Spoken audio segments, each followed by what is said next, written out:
Get your pen and paper ready. It's time for another edition of The Flex. The absolute best fantasy football podcast in existence. So I'll say this, not to say that I disagree, but... I disagree. Oh, my God. Presented by Broadway Sports. I really need to make my bed. Yeah, what's going on back there? Hold on, is that really your bed behind you? Welcome to The Flex, by the way, but Zach, is that really your bed behind you? No, that's it's Justin's JG's. bed. Even better, so you stole his screenshot, and it's your background? Yeah, when I logged in, he goes, I'll be right back. And then I noticed he had his Titans Film Room logo, but then he also had his unmade bed. So I had to take a screenshot and use it for my background. Well, I mean, you don't usually make up your own hotel beds, though. No, that's true. I guess they haven't came to make his bed and then put a mint on it. Or the towels that they make in shapes of like elephants or little or whatever. Swans. Little swans, yeah. So like I said, welcome back to The Flex, another edition of Flex. Great fantasy content. Check out BroadwaySportsMedia.com for all the other fantastic content that you have been looking for. Make sure you also check us out on Twitter at BroadwayTN, and follow this show at Flex on Broadway. And by the way, not for nothing, head on over to Facebook and Instagram and find us there too. So like I said, we've got a lot of great fantasy goodness to get to tonight. But first, wanted to extend a happy congratulations to our own Robert Greenlaw. Happy anniversary, brother. Thank you very much, and thank you to my wife for allowing me to record this podcast on our 4th anniversary. So thank you, Maggie. That answers 2 questions. Congratulations on that. Thank you, Maggie. 4 years, that's awesome, man. Half a decade, almost there. Almost, and yeah. I guess it won't be a 5th since you're recording a podcast instead of spending time with her. Right.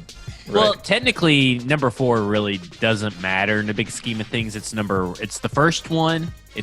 The first one is paper. Then the number 5 is 10, TIN, right? And then there's all these different levels of anniversaries. So like 4 is like nothing. 4 is flowers and fruit, which is, that's kind of like a Valentine's Day gift. Yeah. It feels like.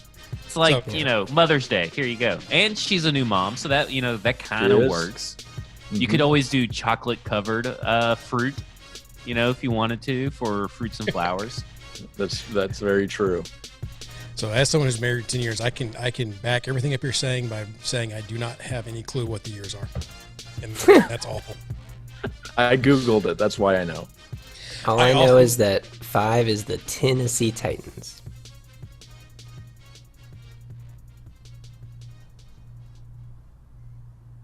I think it's He was frozen. Yeah. I was like, wow, he's really holding that for a long time. Whew, my entire Zoom crashed. Am I still recording? Somehow I'm still recording. Yeah. I don't know what's going to happen. I don't know if it got all that. I have no idea. You were frozen on the most disapproving face of all time.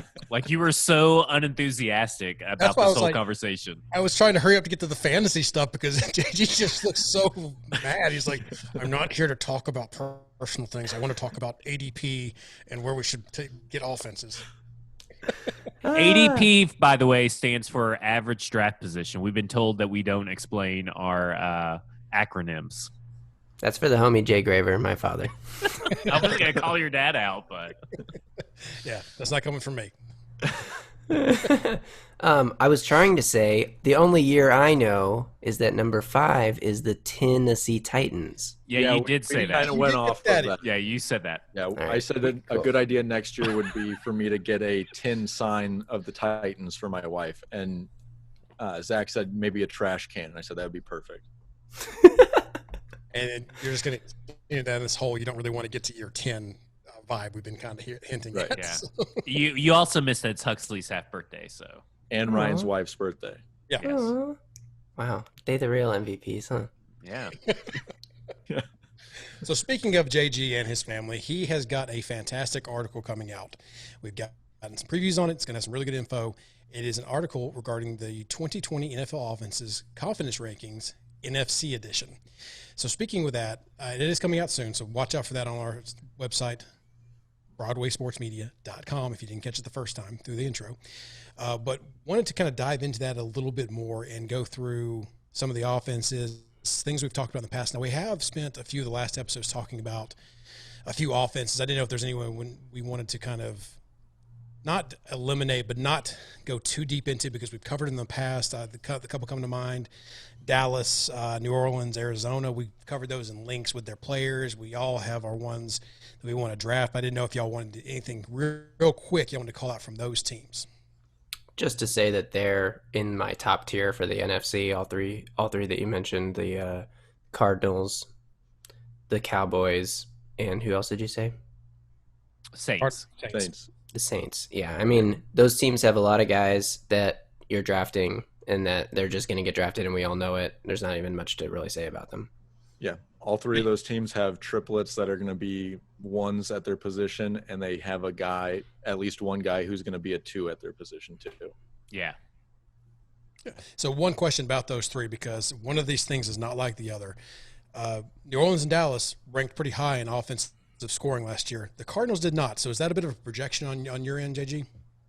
Yeah, I think we're all looking to the Cardinals to take a step forward. You know, if you look at last year, I think they were 15th in points per drive and 18th in yards per drive, or maybe that's inverted, but you know, kind of later down the list.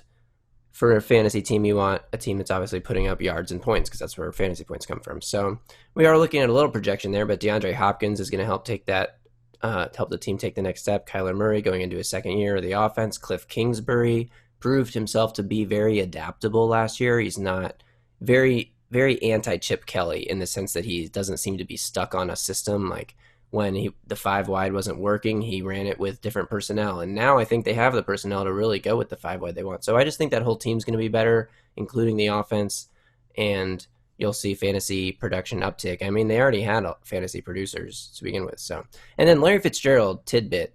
Larry Fitzgerald always starts the season out well. He never really finishes that hot, but like after the first month of the season, he's like a top 15 wide receiver every year. It's like, he doesn't get drafted that high. Grab yourself some Larry Fitzgerald, start him for the first month of the season, have low expectations, because from then probably won't be too good. DeAndre Hopkins working into the offense. Already getting played off. The quick Hit it, baby. Hit it. I will say this just real quick to add on to that about the points being scored and having a lower tiered offense last year. They didn't get Kenyon Drake until around the trade deadline. So Kenyon Drake really turned that offense around. When he was getting the ball, they were firing on all cylinders. So do not sleep on Kenyon Drake. He's a great addition. DeAndre Hopkins, great addition. Let's go. Let's go Cards. So the only reason you got the playoff music, because I already told the audience we weren't going to spend a whole lot of time, and here you are going through your entire article on the Cardinals. So just chill out, man. Fair enough. Fair enough. Of course, I didn't get the playoff reference in there because I turned down my stupid soundboard. Good job. So, but one thing we did talk about some of these things a little bit beforehand. And where I want to go to next with these teams is a team that last year finished 20 points behind the Cardinals, but seemed to be a little bit of a conflict about where we were. And I always love a good fight amongst this group here, and that is the Detroit Lions. And I know that we had someone who was pretty pro, and not to steal words, but someone who said they suck. Yeah, I mean, I can take I can take this. So I'm going to be honest. At the beginning of this week, I did not think that I would come on this podcast and have to have a pro Detroit Lions mindset. I didn't think that was going to happen. I didn't think I was going to have to put any time into the Lions really going into this week. But in the chat, I mentioned, I kind of low-key liked the Lions offense, and I was told by Zach, get a life. So I said, okay, fine. And here you are in a podcast. I know. Listen to me. So, well, I'll tell you what I did. So I went to the Life store. I put on my mask, got in my car, drove to the Life store, and I said, I got my new Life. I took it to the cash register, and I said, here you go. My buddy Zach, or at least I think he's my buddy, told me to get a new Life. Here it is. And the cashier goes, well, why do you need one? And I said, well, because I kind of like the Detroit offense. And he goes, well, you don't need one. He goes, here, have this. And he gave me a badge that said Vindication, but it was spelled ROBERT. And it was, just kind of this wild scenario. So I came back home, reinvigorated, and I started looking up the Lions, and I found out last year they were the 5th best offense for fantasy points from wide receivers and the 12th best for quarterbacks, and they had Matt Stafford for half of a year. Wow. I mean, they had – so Danny Amendola, where do you think Danny Amendola ranked last year in fantasy points? 33rd. That would be pretty great, wouldn't it? He didn't. He finished 49th, which is still pretty good for Danny Amendola. But Marvin Jones finished 28th. Question: Which was is Amendola healthy all last year? I can't remember because he can't stay on the field. So did he stay on the field all last year? yeah, he did, but it doesn't matter because he had David Blau and Jeff Driscoll throwing passes to him half the year. Marvin Jones finished wide receiver 28, which is perfectly fine for your flex spot, right? And Kenny Golladay finished wide receiver 9. So there's plenty of options, at least in the passing game, and this is with, absolute garbage at quarterback. So I like their wide receivers, at least the top 2. I'm not advocating draft Danny Amendola. That's insane. Go ahead. No, just go ahead. Okay, so I'm not advocating draft Danny Amendola. That's stupid.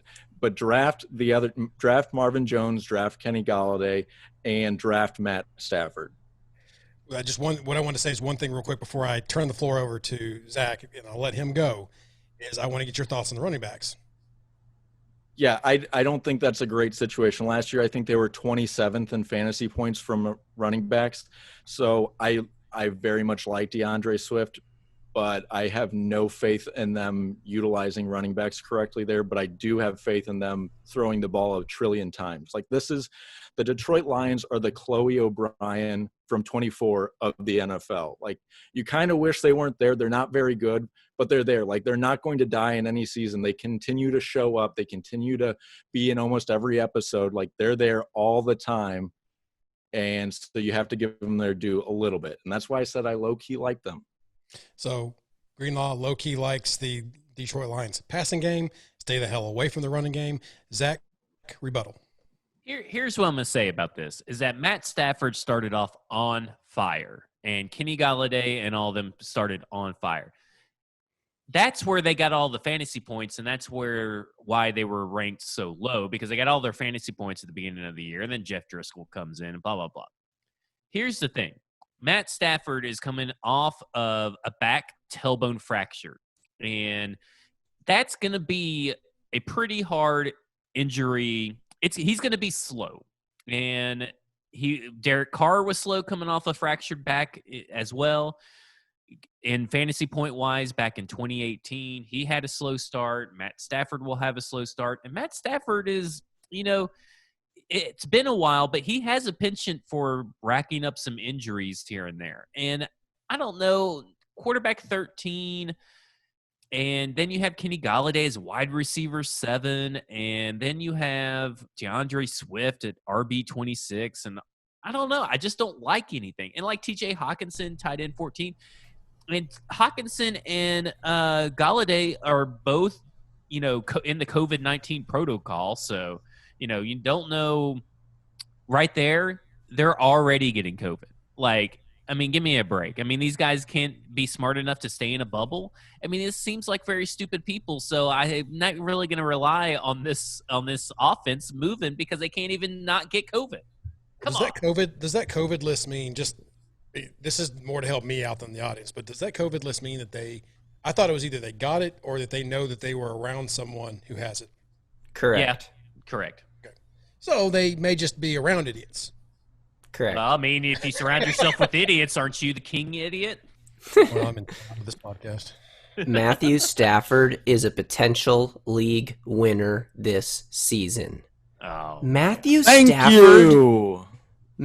Stafford, when he got hurt last year in his 8th game of the season, week 9, I think, week 8 maybe, he was on pace for 5,000 yards, 38 touchdowns to just 10 interceptions. Matt Stafford led the NFL in intended air yards per attempt and aggressiveness percentage. After a few years of being this guy who was like dumping it off because he got a new offensive coordinator who was like, was it Jim Bob Cooter? Was like, I'm going to fix Matthew Stafford. And he turned him into this check down dump off machine. That's over. Matthew Stafford was back to the gunslinger, aggressive guy last year. And if he hadn't gotten hurt, I think he would have finished as a top 5 quarterback. 5,000 yards and 38 touchdowns is going to be a top 5 quarterback pretty much any year. So where you can get Matt Stafford right now, there's quarterbacks are a dime a dozen. You can get any quarterback at any point in the draft, right? Outside of the top 2 guys. But if you're looking late in the draft to waiting on your quarterback, there are a few options that are more enticing to me than Matt Stafford. He's also my pick for comeback player of the year. Cam Newton, that guy came in out of nowhere and is kind of a favorite, but Matt Stafford's got it. I'm done. The Lions, I don't know about the Lions, but if Matt Stafford throws 5,000 yards and 38 touchdowns, which he was on pace for last year again, the Lions receivers are going to have fantasy points because you got to throw to somebody. All I know is that apparently Justin is a cashier at the Life Store because this is the only way that this is what I've realized today. At the Life Store, Justin works there. Now, I will say I have zero confidence in Matt Patricia as a head coach, but that actually helps Matt Stafford and all the Lions fantasy players because Matt Patricia's in charge of the defense, and if he's not really very competent, then the defense isn't going to be great, and the offense is going to have to score more points. And what they do last year, they traded away their best secondary players. They traded away Diggs, and then this offseason they traded away Slay. Like, that defense isn't getting any better despite the resources they pour into it. They did draft Okuda, but, I mean, rookies coming in this year trying to learn a defense. It might be complex. Yep. I mean, I don't know about that. All right. Lions. We're done with the Lions. There's all your Detroit information you would ever need or want. I should have said this earlier. The reason we're going to go through this offensively is because you have those moments in your drafts where you're thinking about a player versus another player. And it's important to remember what kind of offenses they're in and where to pull from. And I should have mentioned that earlier. Maybe JG can work some magic on that, but that's why we're going to go through these. And what I want to go through now is pick your guys' brains on, we'll start with offenses that we have not mentioned that you would want to pull players from based on their performance and what you think they're going to perform this year. And we will start with Zach. We kind of talked about Carolina, so I don't want to talk to them about too much. So I'm going to actually go to, you know what? I'm going to go to Atlanta. I really like Atlanta's values. Atlanta's a top-tier team for me. Yeah, I have to say Hayden Hurst, tight end 11, is really good. Calvin Ridley, wide receiver 17, is a little rich for my blood. But Julio Jones being the fifth wide receiver, that's because of touchdowns. But he's going to get you the yards. And I think with Todd Gurley down there, listen, I wrote about it in my fantasy article, the fourth down decision, BroadwaySportsMedia.com. It's only $7 for life if you go in and sign up this week by Sunday. But Todd Gurley has nobody behind him. There's nobody taking snaps away from Todd Gurley except for Todd Gurley's knees. And I think that everything that happened last year with the Rams and them saying it's about injuries, I think is all a hoax. It's all a hoax. And I think that Todd Gurley's healthy. He's at his home state. He's in his home field. He loves Atlanta, went to Georgia, all that crap. And he's got a chip on his shoulder. And he is going to run wild. And getting him as RB14, he will be an RB1 because there's the opportunities there. It's all about opportunities when it comes to running backs. That's why nobody wants the Lions running backs. That's why nobody wants the Patriots running backs. All about that. Matt Ryan, QB9, always underrated. He's always in that kind of area. Sometimes you can get him in the 12th round of your draft. That's a steal. Matt Ryan, Todd Gurley, both steals. Matt Ryan is another league winner at quarterback. Those are the two guys I'm really going after. The Matties, Matthew Stafford and Matt Ryan.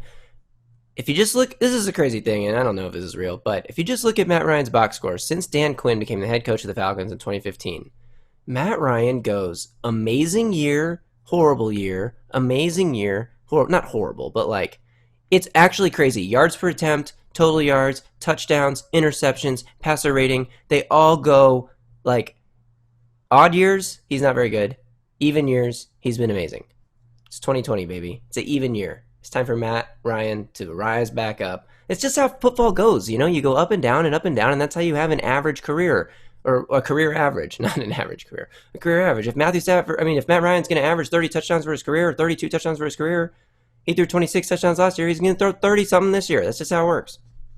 And to Zach's point, Todd Gurley was running back 14 last year, and I mean, he had a bad season. So now with no competition for any touches, he's going to – I think the assessment that he's going to be running back one is fair. Yeah. I think he's a guy that people will be scared to draft also, so you might be able to even get him at a better value than his current I'd be ADP. a little scared to draft him, to be honest. But yeah. Listen, and I wouldn't – and he was on my go for it because he was going in the third round. But like the next guy behind him on the depth chart is a guy named Brian Hill. Who the fuck is Brian Hill? I mean, Eno Smith was so bad these last few years trying to fill in for Devontae Smith. He's actually fourth on the running back depth chart. I don't even remember who the third guy was, but give me a fucking break. Who the fucking Brian Hill? Is that the equipment manager? Is that someone's son on the staff? It's Todd Gurley's backfield. He ain't going to have to mess with this bullshit that dumbass McVay tried to pull last year. RB1, Todd Gurley. I do want to apologize to Brian Hill's family. I know they listen to this podcast. We know who he is. We just don't think he has any fantasy value.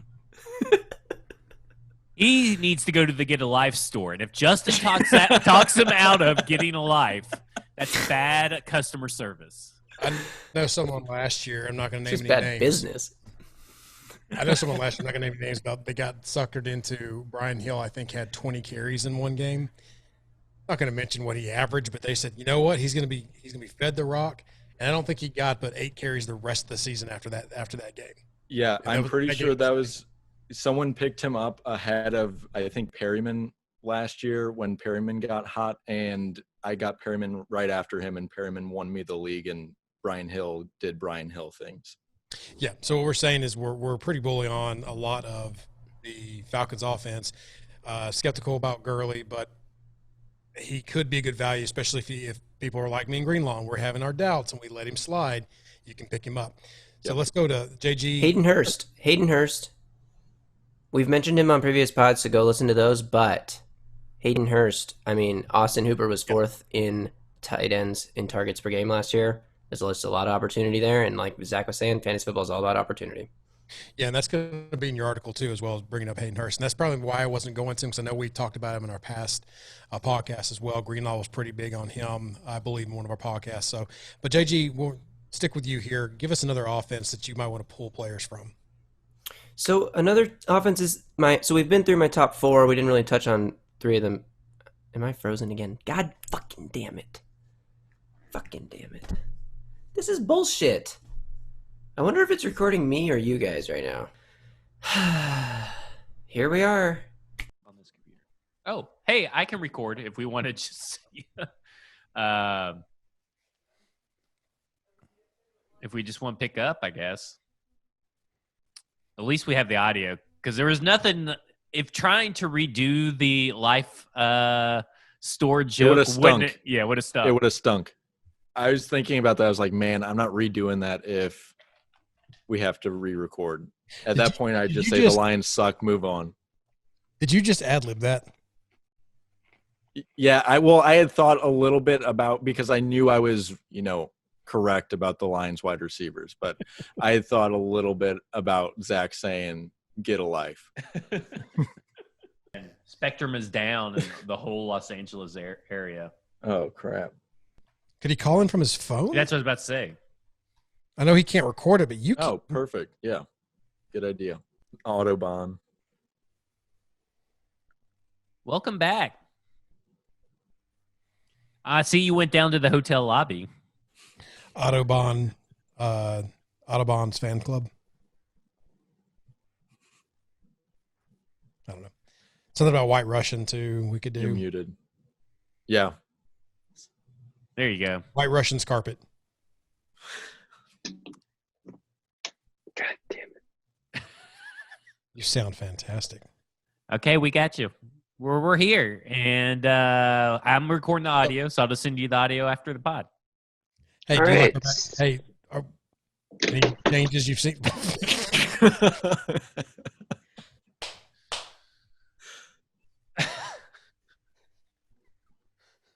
Please, for the love of God, include all of this in the YouTube. Pretty please. Well, now that he's seen the money shot, I'm going to turn my background off. Holy shit. Did he see it, or was he just reacting to his technology circumstances? Did you confirm you see the gloriousness that's going on behind all of us? You're muted. You're muted. Muted. There you are. This is the worst thing that's ever happened in my whole life. And this better all be on the YouTube. I'm just saying right Your now. backgrounds are fucking ridiculous. Zach, are you recording video? Yeah. Okay. I guess. I'm just recording. My computer won't even shut down. It's just, I mean, the whole thing is garbage. You fragged it, man. With whatever team you're about to talk about, your computer wanted none of it. Well, I get no stats now. The team I was going to talk about is the Philadelphia Eagles, who surprisingly led the NFL in plays per game last season. Now, I don't really know anything about who the primary targets are going to be on the Eagles. They got 2 potential tight end ones, just given how weak tight end is in general. They have Miles Sanders, who will likely be an RB1, although he's getting drafted a little too high for my taste as a second-round pick right now. And then they got some receivers that may or may not be healthy and may or may not provide value. But I think that if Jalen Reagor is slipping down draft boards, I know Zach loves him some Jalen Reagor. He's a guy that could be a potential, boomer bust guy, but in the right matchup. I don't know. I just feel like there's a lot of options on the Eagles that could provide value. They run a lot of plays, but I just don't know who they are. But, like, what's your confidence level? Because that's my thing. I know that Carson Wentz did a lot with hardly anybody last year, and he's probably going to have to do a lot with hardly anybody this year. Do you have confidence level in these wide receivers that you would – how would you even choose to start Jalen? Is it just attrition because someone's on bye? I mean, like, that's where I run into an issue with Philadelphia. Like, yeah, Miles Sanders is good, and I think he's going to be really good in PPR, but is he good enough that I'm going to take him in round 2? Or can I get – or would you rather have Miles Sanders or now Clyde's Edward-Helaire? I mean, yeah, no question. No question. That's where I'm at. It's like I think they're going to be a good offense. I just don't know which fantasy players I want other than the tight ends. Yeah, I'm with you. I think Ertz is the only guy that you could almost rely on and start every week. I guess you could do Wentz, but I'd rather have more exciting quarterbacks to watch because I really don't have an interest in watching a Philadelphia Eagles game right now. The thing with Goddard is, like, yes, he is a tight end 1 just by numbers, at least he was last year. But this year, wouldn't you rather have a guy who's not going to be inhibited by some sort of ceiling that another player's putting on him? We've talked about John, and we've talked about other guys who were not tight end 1s last year, but they have the ability to be one this year just because of opportunity. Yeah. It's got a good potential, though, to surprise people because you are right. I mean, Deshaun Jackson, Jalen Reagor, Alshon Jeffrey, depending on if they're all healthy, and then you got those 2 tight ends and Miles Sanders, it has potential. It shouldn't be slept on. It's just that when I'm looking at fantasy drafts, I'm looking for sure bets. And I think Ertz and Wentz are the only technically sure bets on this team as long as Wentz can stay healthy like he stayed healthy last year. Yeah, that's the big key for me. And Wentz is a guy that I always look at as one of those quarterbacks that I know will be there late for me so that I can draft other positions with confidence that with Wentz is a guy that can go to. But that's the big key is can he stay on the field? He's done a better job of it here of late. So hopefully that continues going forward if you take that chance on him. So as we went to the break there, we did move on for Greenlaw as well. Just wanted to get your opinion on a team that you would pick through. Sure. So I like the Seahawks offense quite a bit. I like Tyler Lockett as a really high-end wide receiver 2, borderline wide receiver 1. I like DK Metcalf quite a bit as well. He was wide receiver 33 last year. Yes, 33 last year. And he could be one of the flex guy, high-end flex guy this coming year. Let me ask you a question. Why is Tyler Lockett not considered a wide receiver 1? Why is Tyler Lockett? Because he's small. I don't know. Why is he going? Every year he gets slept on. DK Metcalf is going a whole round ahead of him. It makes no sense to me. It's insane. Well, he did make the top 100 over other receivers who had much better years, so I don't know. He probably made it over Tyler Lockett, to be honest. I mean, Tyler Lockett is wide receiver 21, and this guy got 8 touchdowns last year, 10 touchdowns the year before. You don't see 18 touchdowns in 2 seasons from wide receivers very often. He is Russell Wilson's go-to guy, and he makes amazing catches. And in Tyler Lockett. Go ahead. Tyler Lockett is the first player in NFL history to be targeted more than 90 times in a season and give his quarterback a 158.3 perfect passer rating when targeted, 2018. Right. And in an offense that is as run heavy as the Seattle offense is, maybe there's not enough room like on a weekly basis for there to be 2 wide receivers that are productive. And I'm going to bank on the guy, like you just said, who has that proven rapport with Russell Wilson, who was quarterback 4 last year, another guy very high on. And then from the running back perspective, Chris Carson was running back 12 last year. So running back 1 in a very running back centric offense. And then sneaky, we've talked about Greg Olsen and how he's probably going to break his leg pretty early in the season, which leads me to Oh my god! Holy crap! Which leads me to Stress his You went foot. to the his life foot, store his tonight, foot, man. What's wrong with you? His foot. Which leads me to Will Dissly, who last year before he got injured was tight end number 9 in points per game. So there's something there with him and Wilson. Not a guy I'm probably going to draft, but someone who I'm going to keep my eye on as the season progresses, and pending Greg Olson's foot or broadcasting career, we'll kind of see how that goes. If you're a mandatory tight end league, draft Will Dissly. That's how I feel about Will Dissly. And I think that's important to say, just because Gronk right now is going tight end 7. And much like his Madden rating, that is way too high. Greg Olsen is going tight end 23. So full 10 spots ahead in their own position, Greg Olsen over Will Dissly. Makes no sense. Nope. Here's the only thing about Dissly is that he tore his Achilles in like week 8 last year, and that's sometimes takes a long time to recover from. So I don't know if he's going to be ready for the start of the season. I don't know if the Seahawks know if he's going to be ready for the start of the season. And then with the running backs, they also just signed Carlos Hyde. Carlos Hyde put up 1,000 yards rushing last year behind the, according to Next Gen Stats' new expected yards metric, worst offensive line in the NFL in the Houston Texans last year when it came to run blocking. He still put up 1,000 yards.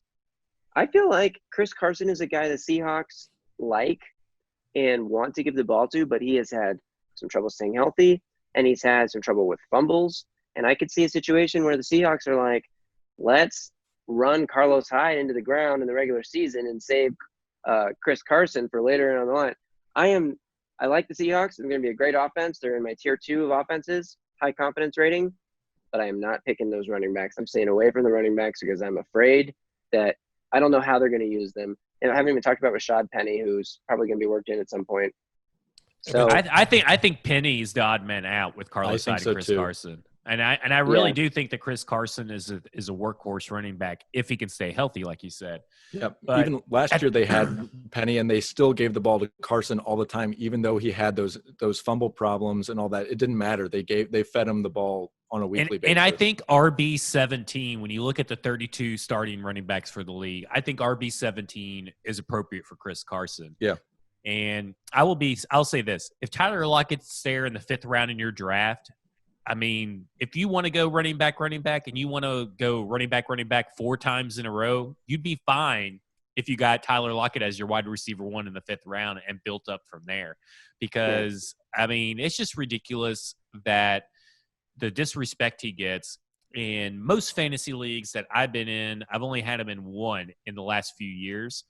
And I want that Russell Wilson, Tyler Lockett stack. I tried to get it in every league I could last year, and it only worked in 1. But that is the one. That's one of the few stacks that you can bank on week in and week out, in my opinion.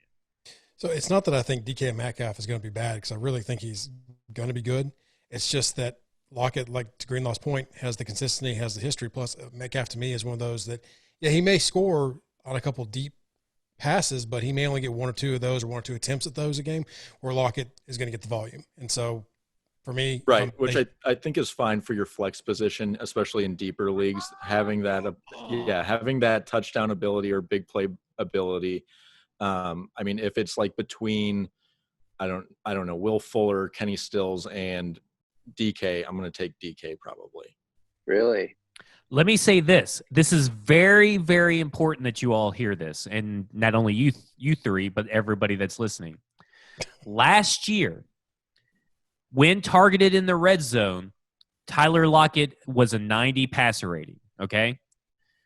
And then he actually had the second most red zone targets for a wide receiver. Michael Thomas was 26, Tyler Lockett with 24, and he had a 70.8% catch percentage, and all 7 of his 8 touchdowns last year came in the red zone. That is super important for a wide receiver, but not to be slept on. 1, 2, 3, 4, 5, 6, 7, 8, 9, 10. DK Metcalf was 10th in the league last year in red zone targets. Now, his catch rating was 33.3, but he garnered 18 targets and caught 6, and he got 4 touchdowns last year in the red zone. So that's real quick. That's 11 touchdowns to, I believe, Russell Wilson's like 24 or something. He was in the 20s last year. 2 wide receivers, 11 touchdowns in the red zone. That is very important for these 2 guys going forward, and I think DK Metcalf will be even better in the red zone. I really love this offense, by the way. I could be wrong about that, but just listen to you give out those stats about the catch rates and everything. It tells me that Metcalf is getting one route, and it's either caught or it's not. And that's percentage that kind of fits along with a lot of fade attempts. And Lockett has more of a repertoire to pick from when he's in that red zone. So I think that goes to kind of along with what we were saying. The stats seem to match up with what our opinions there on those 2 receivers that close to the end zone. But they are targeting both those guys quite a bit. I think you take either one of them that are getting that amount of touchdowns in the red zone or getting that amount of targets in the red zone. That tells me that the Seahawks throw in the red zone a lot, which means you want Russell on your team because Russell can run it into the end zone too. Yep. And he had a down year in terms of number of rushing touchdowns last year from his career average. I think he only had like 3 last year. He usually has like 5 or 6. So that's more points right there. And they should be throwing it in the red zone. Their offensive line is terrible. They didn't do anything to fix it. So except in the Super Bowl. Except in the Super Bowl. Yes. Yes. Well, that's a one-off. So with the history of this podcast, I am surprised that none of y'all, JG, brought up the Rams and wanted to talk a little bit more about Robert Woods. I got 3 more offenses we can cover if you want to get into it. The Rams is one of them, but you can listen to previous pods to really hear. I mean, the Rams, I feel like my Robert Woods joke in. The Rams are definitely due for a bounce back year. Robert Woods, Cooper Kupp, Cam Akers, Jared Goff, all those guys are fantasy starters this year. I mean, I'm not a huge Jared Goff guy, but I just think that he's going to be a fantasy producer. I think he's bad at football. I'm really high on Cam Akers. I can't stress that enough, how high I am on Cam Akers. I think he's going to be a stud for fantasy football. I'm with you. But I want to touch something. Let's go back to the Panthers real quick. I know we talked about Robbie Anderson. We've talked about DJ Moore. We've talked about all those guys.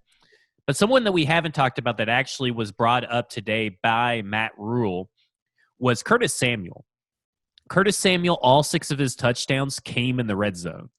And Matt Rule today said that he wants to use he thinks that Curtis Samuel has been misused and that he wants to use Curtis Samuel like he was used at Ohio State. I know last year was supposed to be the year that Curtis Samuel was that guy that everybody was buying. He was going to be that sneaky fantasy players all the experts thought was going to explode. So that was the guy you were told to draft, right? You're definitely got disappointed if you drafted Curtis Samuel. This is the year to draft Curtis Samuel. This is the year to do it. Do it late.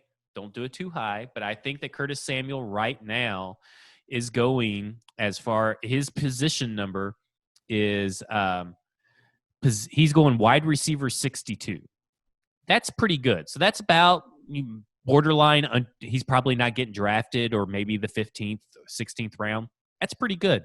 I'd be taking a flyer on Curtis Samuel to get those red zone touchdowns. And there's a lot of mouths to feed, but they all do different things. And I think this is the year. Curtis Samuel's not a great number 2, obviously, wide receiver. But, hey, number 3 in the slot, they're going to get creative with him. Let's roll. Let's roll, baby. That's so Zach, value-wise, between the 3 wide receivers, Samuel, Moore, and Anderson, where would you rank them? Value-wise, not as far as who's 1, 2, and 3, but value-wise, how would you rank those guys? I would probably say that Curtis Samuel, Robbie Anderson, DJ Moore. Because DJ Moore is wide receiver 10, and I find that surprisingly high. It does seem high. But, that's higher than Tyler Lockett by 11 spots at their position. I mean, there's not 11 wide receiver difference to it. In fact, Tyler Lockett, that should be flipped. Yeah.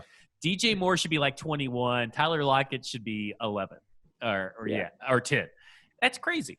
So I'm out on DJ Moore on his current value in ADP. Pass those guys. I mean, I like this Carolina offense, but pass them.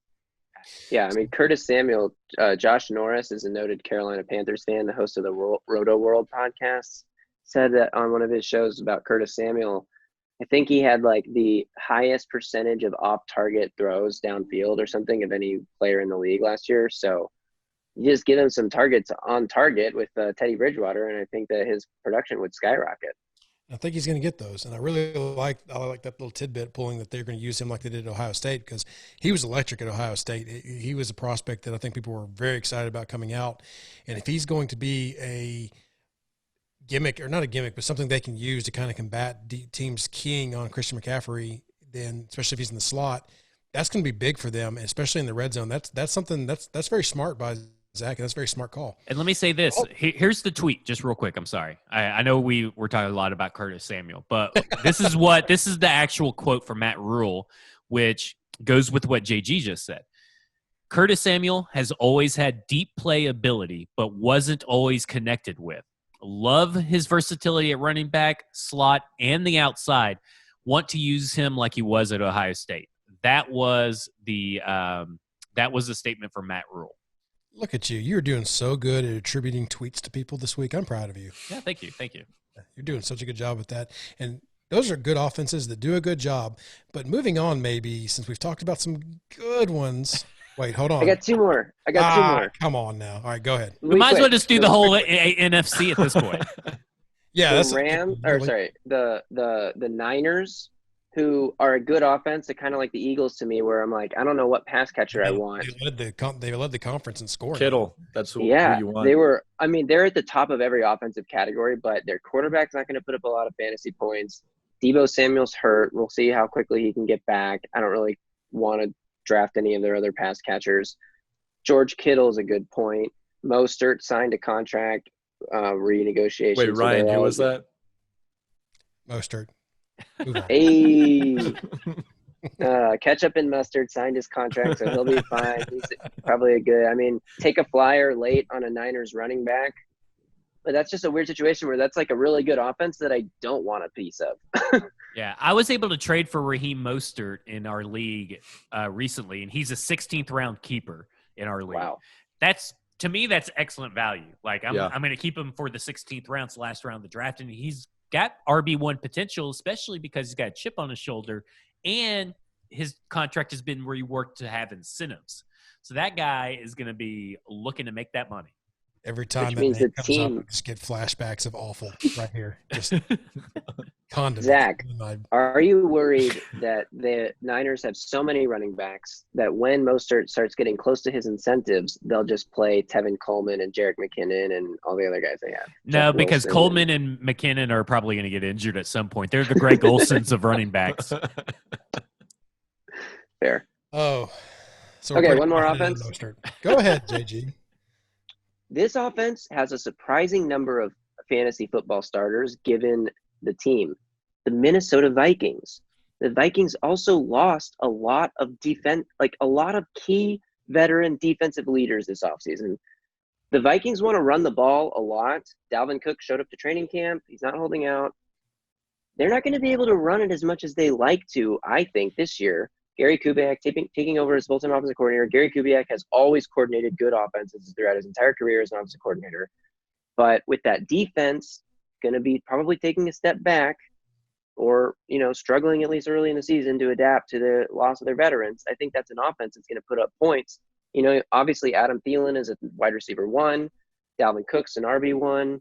I think Justin Jefferson can be an early consideration for flex. Kyle Rudolph is a sleeper every single year because his target numbers are high, but his touchdowns never are. I'm not a fan of the Vikings, and they're kind of boring. There's nothing exciting about the Vikings, but they might have a good offense.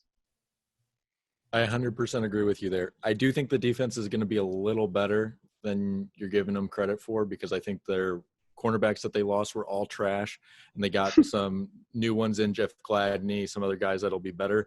But I do agree with you. I think Thielen will be much better. He'll be fully healthy this year. He'll be much better.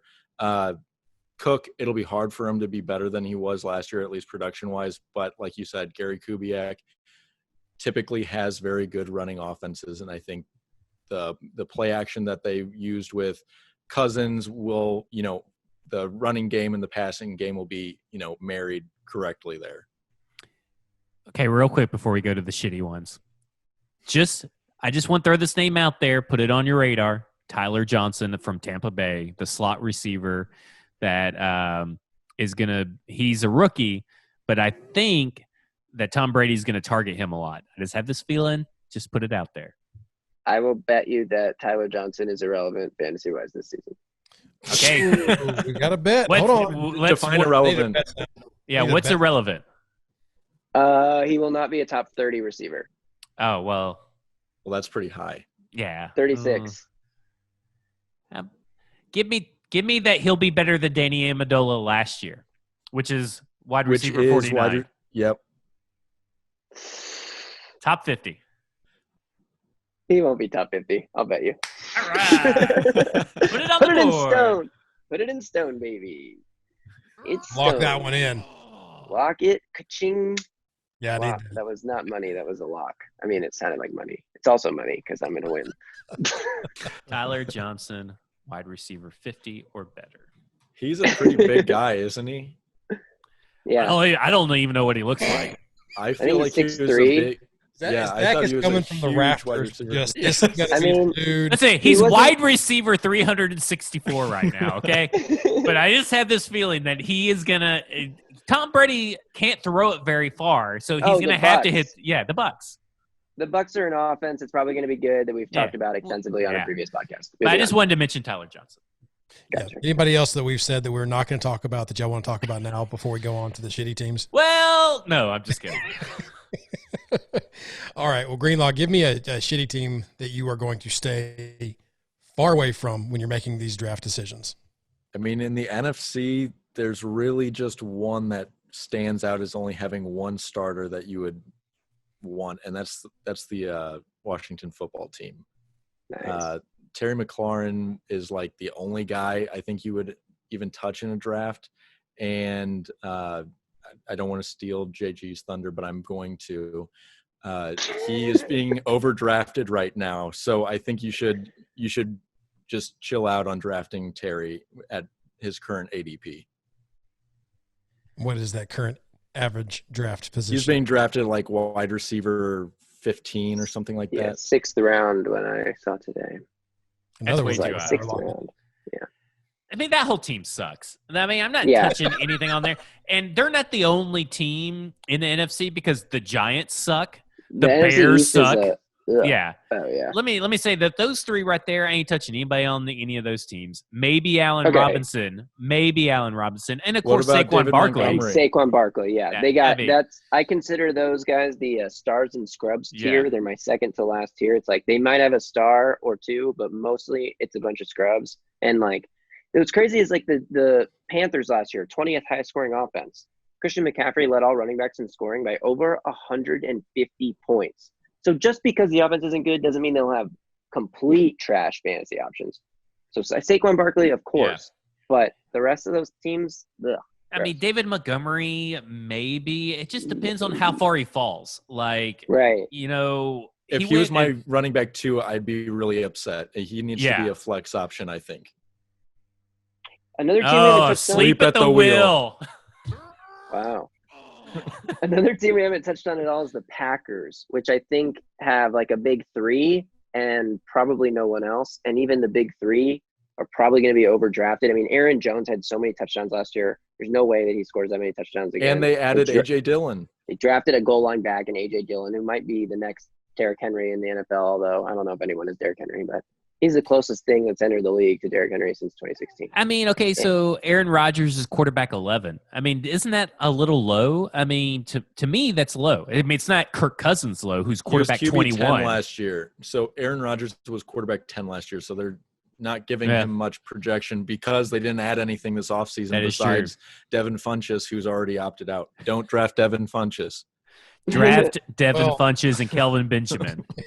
What Even if you didn't what opt out, would you want to draft Devin Funchess? I mean, what do you guys think the odds are that Jordan Love starts a game this year?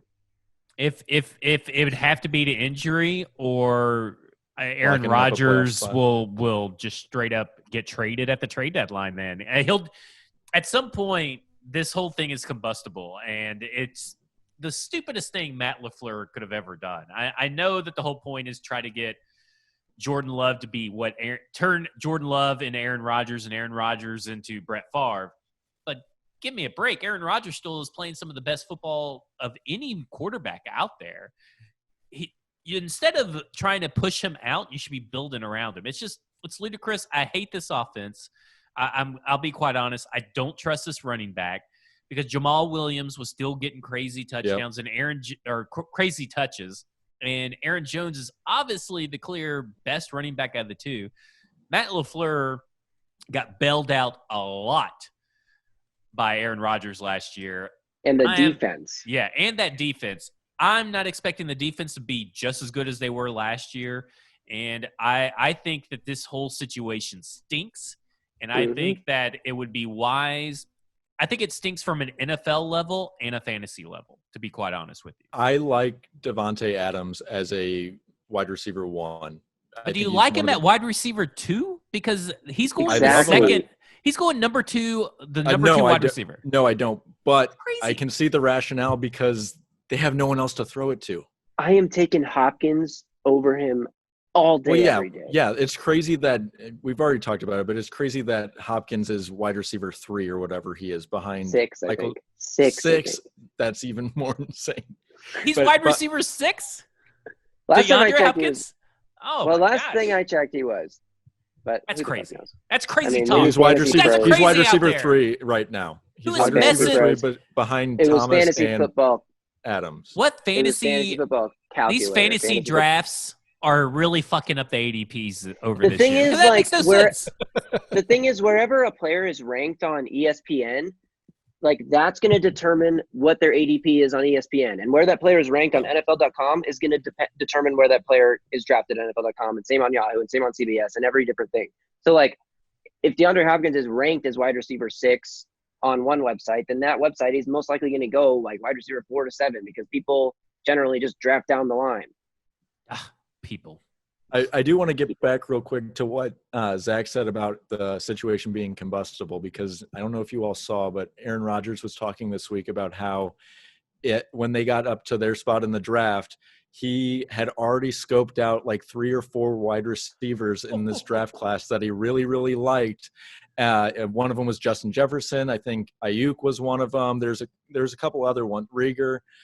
And he was just, I mean, you could just tell he was disappointed that that's not the direction they went. And I And they have didn't no go idea why. the whole draft. The whole draft, they didn't draft their wide You receiver. got another running back. You got 2 running backs that you use all the time. So, yeah, obviously the need was another one. Yeah. I don't know if this is the same story, but I saw where he immediately after they drafted Love that he went and took a shot. Just like, I'm over this. Hey, at least he didn't punch someone like who was it? Otaje, like Tajay Sharp. Sebastian Tretola. Wow. But yeah, I think we talked about every single NFC team, guys. I'm looking real quick, and I think we did. I mean, Good we job. just I'm glad. passingly mentioned how the shitty the Bears and Giants are, but they're pretty shitty situations outside Stay away. of those 2 players that we named. You know what's always fascinating about I know this is not really fantasy, but just looking at the offenses, the Chicago Bears and the Dallas Cowboys both went 8-8 last year, right? Well, the Chicago Bears were minus 18 in net points, and the Dallas Cowboys were plus 113. That makes no sense to me if I just look at those numbers. Is why the Dallas Cowboys were 8-8 and the Chicago Bears were 8-8. They should have been 4 and something. That's just I don't get that It's stuff. the Jason Garrett effect. Yeah. Well, then Jason explain Garrett- their 17 tight ends. And Jason Garrett's in New York, the New York Giants offensive coordinator. So Oh, you know this offense is going to be predictable. Blah. Yeah, thanks. I mean, I don't know if you should really draft even Saquon Barkley that high compared, Nah. because let me say this. I kind of think you're going to see no Nate Solder, because Nate Solder opted out, their left tackle. Daniel Jones is a fumbling machine. Golden Tate's not that good. They're going to, and Jason Garrett's predictable, right? So people are just going to kind of load up the box because they know Garrett's going to run the first down, second down, then pass on third down. I don't know if this is going to work for Sterling Shepard as well as it did for Zeke, because Zeke had a really great offensive line and at least had Amari Cooper and Michael Gallup out there. And Dak Sterling was Shepard. good, yeah. Sterling Shepard? I mean, give me a Someone help break. me out here. Sterling Shepard? Yeah. Yes, the slot wide receiver is now going to play running back. Yeah. According to Oh, Doug. sorry. Did I not say Saquon? Sorry. No. Didn't even notice. I was in my rant. I was in the zone. I was like, You're just letting you go. You're on a roll. Yeah. It's all good. It's So all good. I don't know. I don't think he's going to be RB2 material. He'll be an RB. When I say RB2, I don't think he's going to be the second best running back. I think he'll be an RB1, but I think he'll be a lower tier RB1. Mhm. I I think he's probably going to go number 2, and he's probably not going to live up to number 2. No. He will live up to number 2 as poop.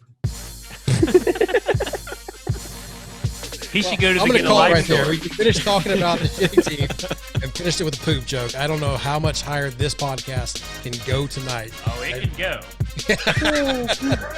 JG, yeah. Anyway, we did talk about every single team, I think, just looking very quickly. I don't think there's a single one we left off that we didn't either praise or shit on. So congratulations, guys. We did it. This is going to wrap up this edition of The Flex. Remember to check out BroadwaySportsMedia.com. As Zach mentioned earlier, sign up for that $7 a month for life before August 2nd. Take advantage of that. Also follow Broadway on Twitter at BroadwayTN and The Flex on Broadway. Follow your fantasy experts here, Zach at at FWordsPod, JG at Titans Filmer, and Greenlaw at Rob on Broadway. Of course, you can find me at Ryan on Broadway. Also, don't you dare close out this app without subscribing to our podcast and rating us a 5-star review. Not for nothing, wouldn't kill you. Until next time, we'll see y'all. The Flex. Make up for some of my missed ones. I can't wait to dive into the AFC. I can't wait to dive all into over this the cut. How are you going to cut these two together? That's Oh, easy. baby, it's going to be a fun little ride.